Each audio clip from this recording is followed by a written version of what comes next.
Okay, నమస్తే బాబు గారు. Okay. మీ పొలంలో మా రివాగ్లో కంపెనీ వారి కిసాన్ మిత్ర గోల్డ్ గ్రాన్యూల్స్ మందు వాడడం జరిగింది కదా? జరిగిందండి. సరే, ఏ విధంగా వచ్చింది మీ పొలం? ఏ విధంగా మాకు పర్లేదు. నేను ఫస్ట్ వరి ఇది తిరిగి నాటిద్దాం అనుకున్నాను. ఎందుకు తిరిగి అంటే నాటిద్దాం? వరి ఖరాబ్ అయింది, మొక్కలు లేవు, అని చచ్చిపోతాను. నేను మళ్ళీ తీసుకొచ్చి మీరు ఇచ్చేమోలే ఆ టైంలో మేము ఈ మందు ఇవ్వడం జరిగింది. మంది ఇచ్చిన తర్వాత నేను చల్లిన. అంటే చచ్చిపోతుంది అనుకున్న వరి మీకు బతికింది. మళ్ళీ పిలకలు బాగా వచ్చినాయి. పిలకలు బాగా వచ్చినాయి. 40 సరే, ఒకసారి ఇది ఏంటంటే యాక్చువల్గా రైతు నాటేసిన తర్వాత వరి చనిపోయే దశకు వచ్చింది. ఆ దశలో మనము ఈ రైతుని కలవడం జరిగింది. మన దగ్గర కిసాన్ మిత్ర గోల్డ్ గ్రాన్యూల్స్ ఒకసారి వాడి చూడండి అని చెప్పడం జరిగింది. తను వాడినాక చచ్చిపోతుందన్న పొలము ఎలా వచ్చిందో ఒకసారి చూసుకుంటే మనము ఒకసారి పిలకలు కూడా ఎలా వచ్చినాయో ఒకసారి చూద్దాం. చచ్చిపోతుంది అనుకున్న పొలమే పిలకలు ఎలా వచ్చినాయో ఒకసారి చూద్దాం.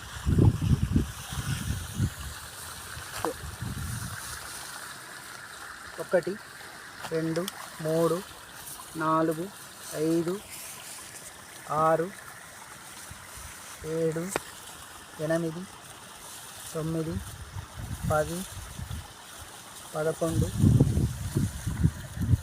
15 16 17 18 19 20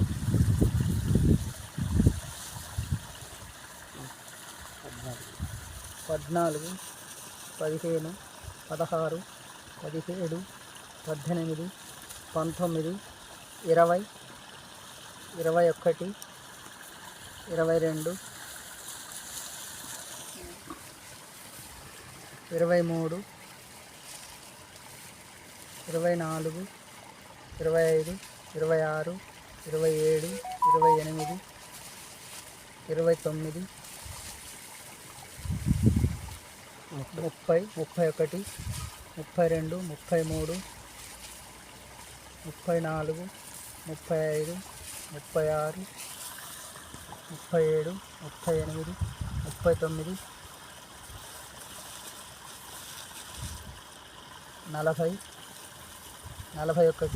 43 44 45